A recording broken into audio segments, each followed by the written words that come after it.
today, they're a sure thing.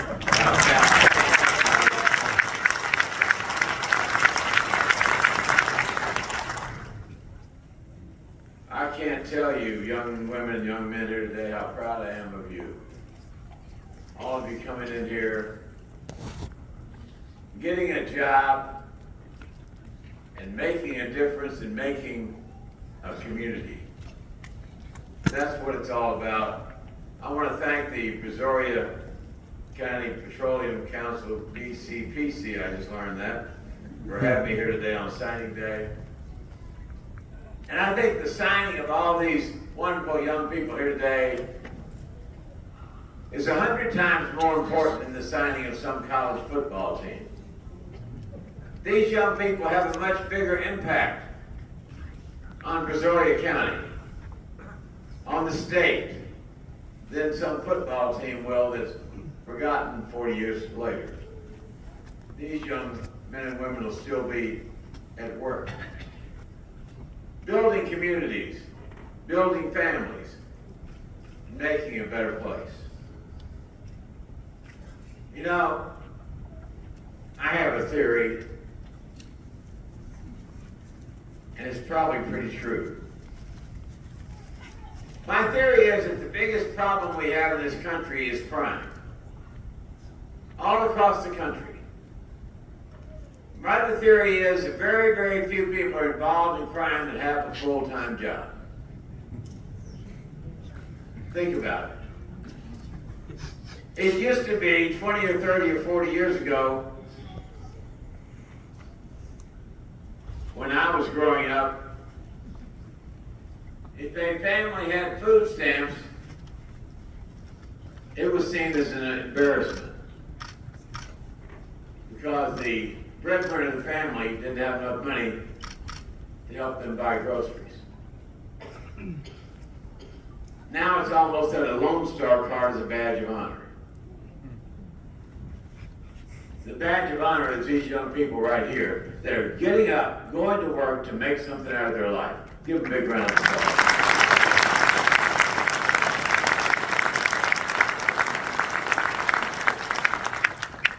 Aligning curriculum with employers, life-sustaining careers, life-sustaining.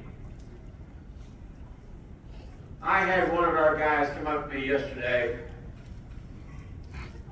He's been in the furniture business even longer than me. He's been at it 56 years.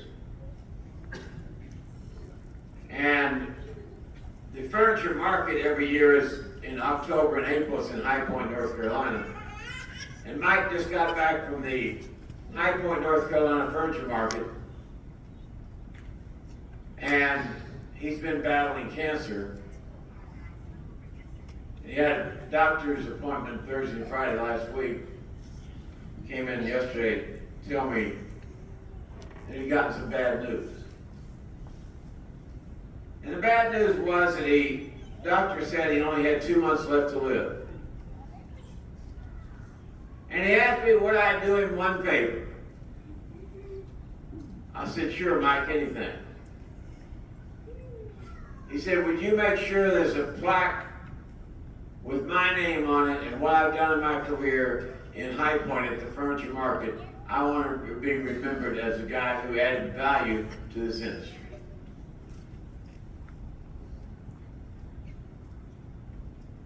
Work is life-sustaining. Then one of our guys came up to him, the warehouse manager, and he said, Mike, he said, I don't give a damn what the doctor said. There's only one person that knows when your final punch out of the clock's going to be, and that's the good Lord. We think he'll be here another 10 years, Mike. I do too. Because you know, work sustains him. Work keeps him alive. That's what people in this country have forgotten, that work is life's greatest therapy. Work makes you want to get up in the morning. You go to work, you have a community of people surrounding you, your friends, and you don't want to miss work because you're going to let down your friends. And even though your car breaks down, or you have a flat tire, or whatever, you find a way to get to work. Shame on us for demonizing work in this country. congrats to all you wonderful young people going to work with BCPC this year to build a stronger workforce for business, students, and community. Work brings us a sense of community. Here's a startling statistic for you. Anybody in the room know the average size of a U.S. household in 1900? 10.5 people. Average size of U.S. household 1900, 10.5 people. Average size of the U.S. household today, less than 2. One's the loneliest number. We've lost community. People don't go to church like they used to. People don't have a big nuclear family that supports them. But we have work. And work can be our community. Work brings us together. You know, when you go to work at the petrochemical plant or wherever you work here in Missouri County, you might have a problem. But you know, there's 20 or 30 people that you work with that one of them has probably had that same problem. They tell you how to get through it.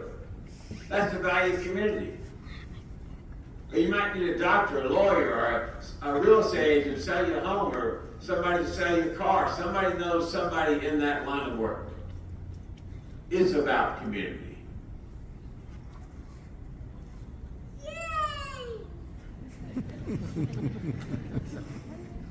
The careers that run this country.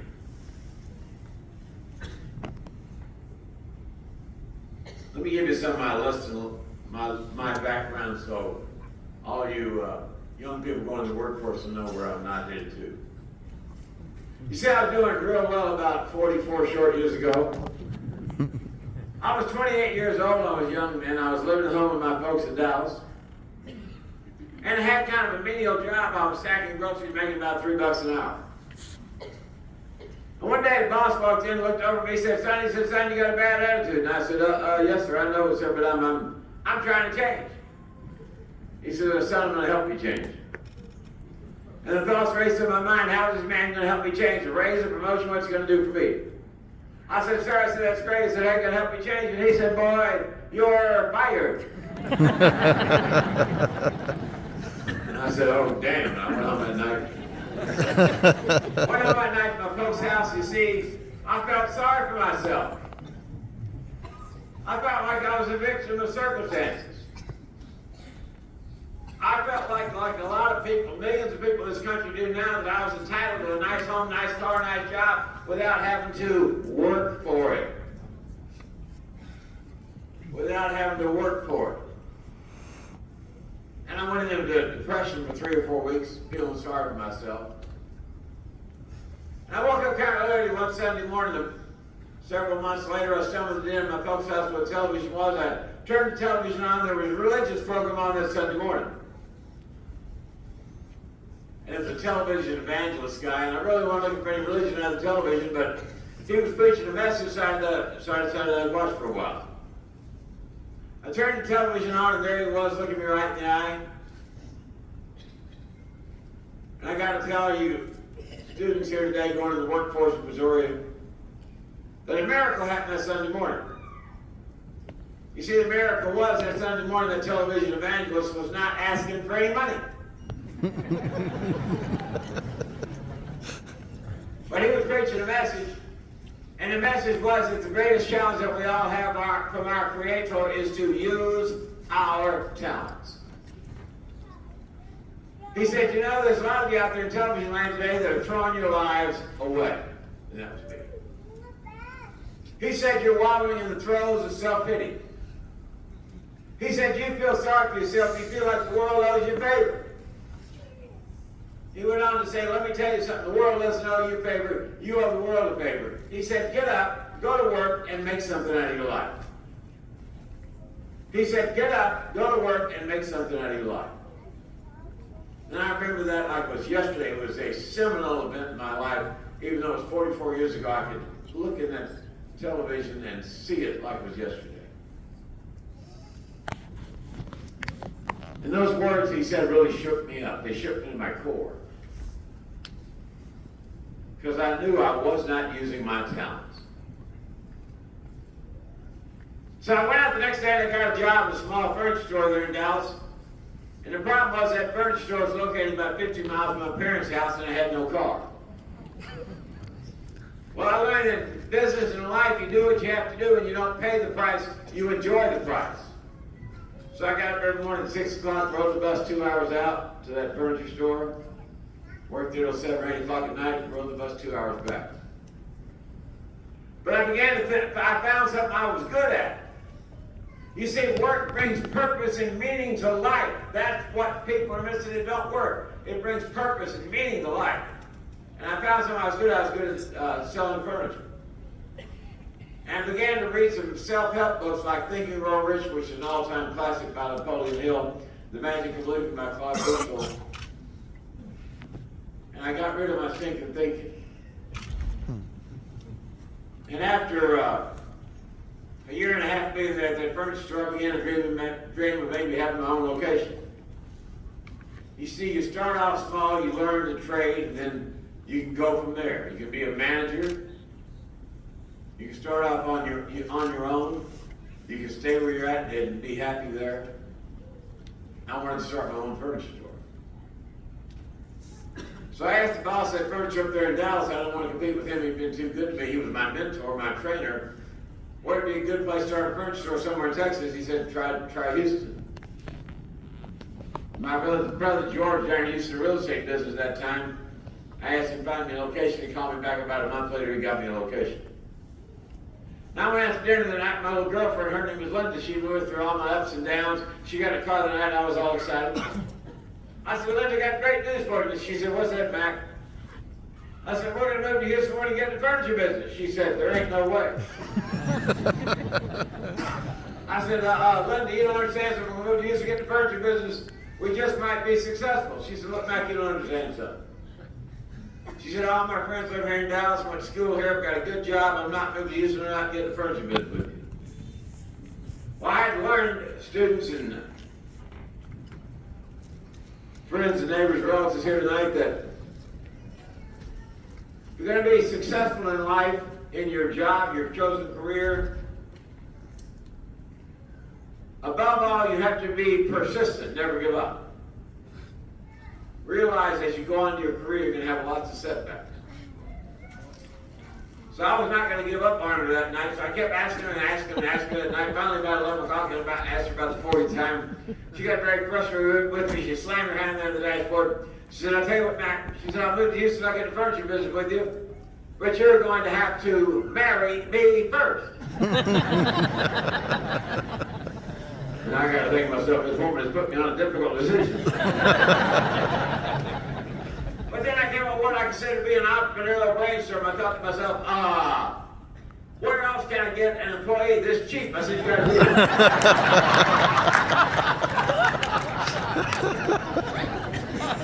That's a true story. We moved to Houston in April 1981. And you know what?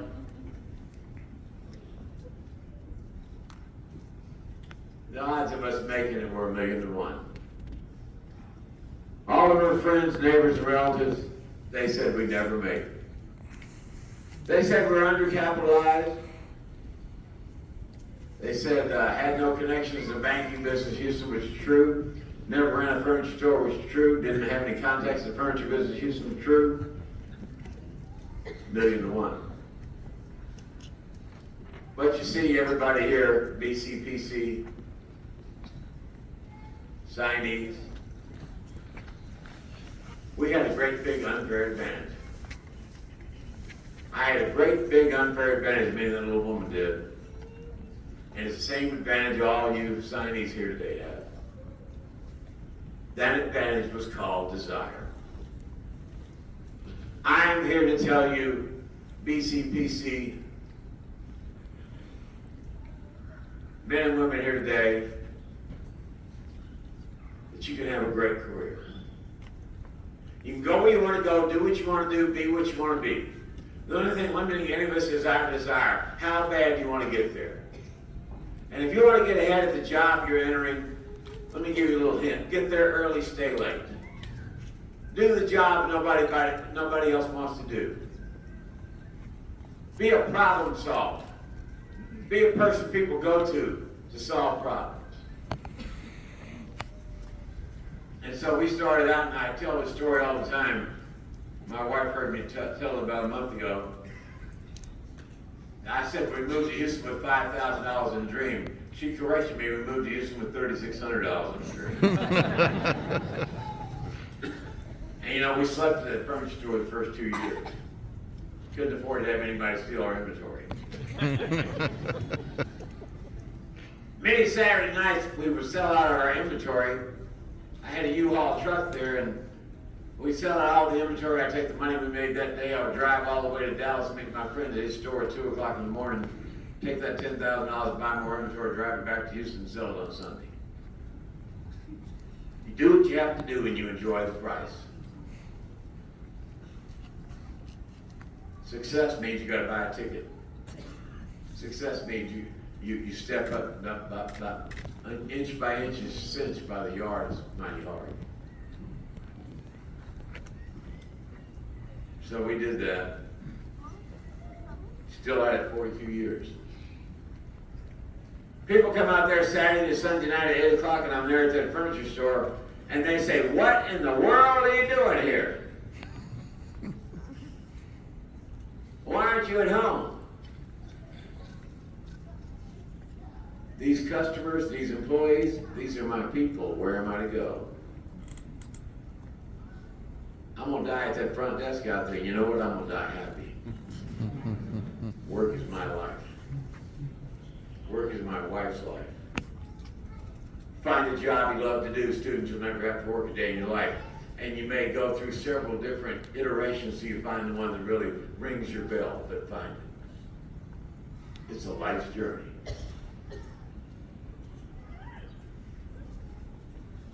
I have a friend of mine.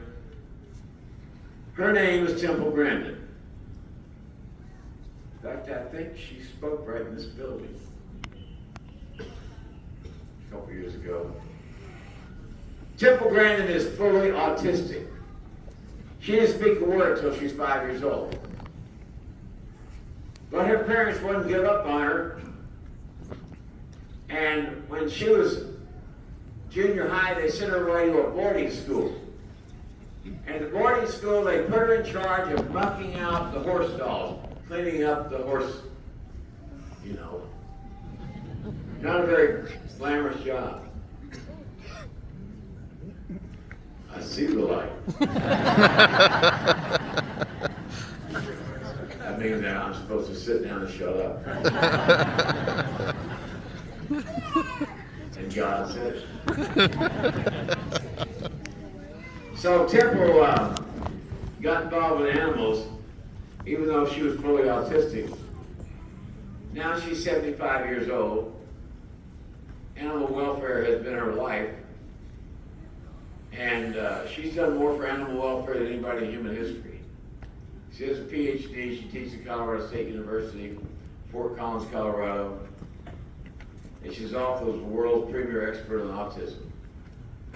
Temple, being fully autistic, never had a husband, never had a family, but has probably led one of the fullest lives I know of. A life of work, a life of helping people, a life of making a difference. And that's what you young people are there going to do. You're going to make a difference. I have a child, her name is Elizabeth.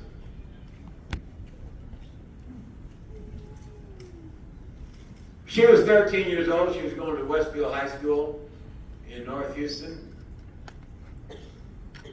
She was diagnosed with severe obsessive compulsive disorder, Howard Hughes disease. And we took her to all the North Houston area psychiatrists, and they all said, put her in a mental institution for the rest of her life. She'll never make it. But you know, her mother and I, we're not buyers, we're sellers. We weren't buying all that. So we took her to a place in Topeka, Kansas, one cold, snowy February day, and left her there at this miniature clinic had a teenage OCD unit. And she felt like going to leave her there for the rest of her life. Her little face was pushed up against the plate glass window, screaming at her mother, "Mom, please don't leave me here," because she felt like she was going to be interned in that mental health hospital the rest of her life. And she sat down on the couch and cried. She was scared to death. Just like you'll be scared when you go into work for your first day.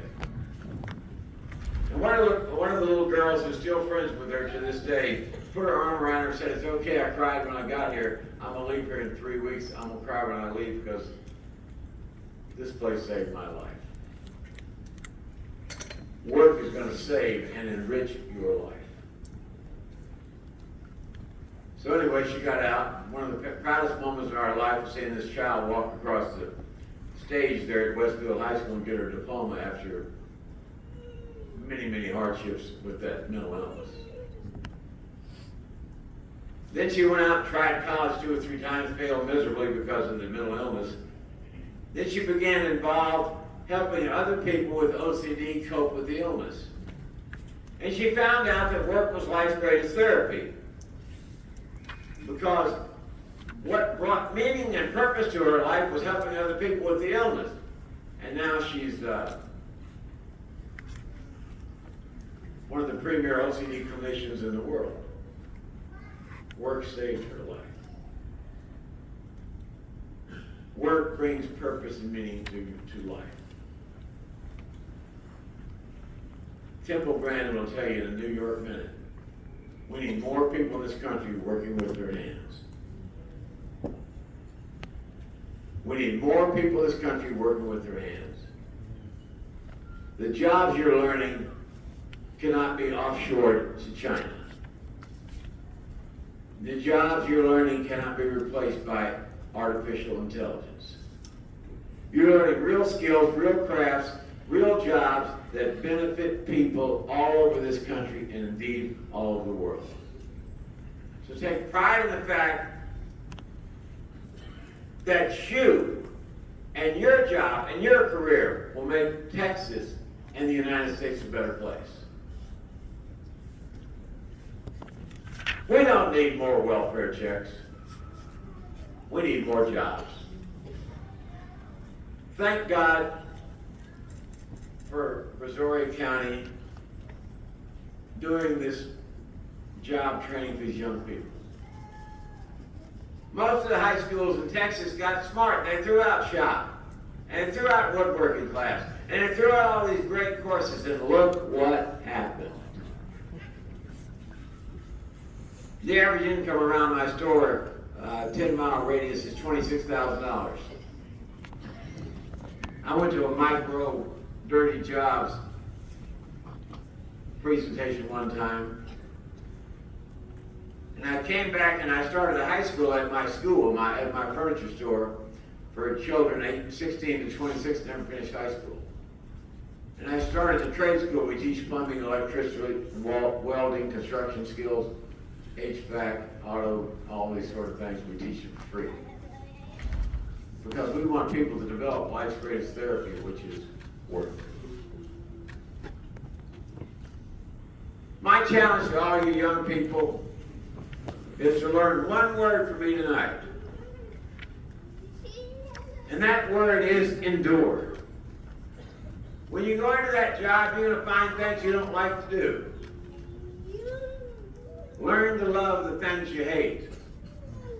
Endure the hardships. Endure the uncertainty. Endure the nervousness the first day when you're on the job. Endure and work at it and work at it. And then find that job you love to do, and you'll never have to work a day in your life. And you know what? You'll be a taxpayer all your life, not a tax taker. And that's something you take a lot of pride in.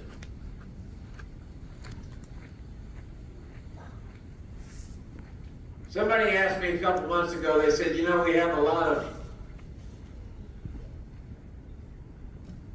victims in this country. People that don't work. People that need our help. Well, I said, you know, I got a way to change that victim. I want to replace that I am on the end of that word with O-R. from a victim to a victor. You know how you get there? You get there through work.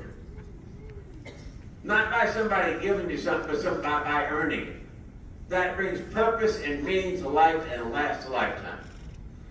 All you young people here today are an inspiration to me. Go out there and find that job you love to do, and you'll never have to work a day in your life, and that work will bring purpose and meaning to your life. Thanks very much.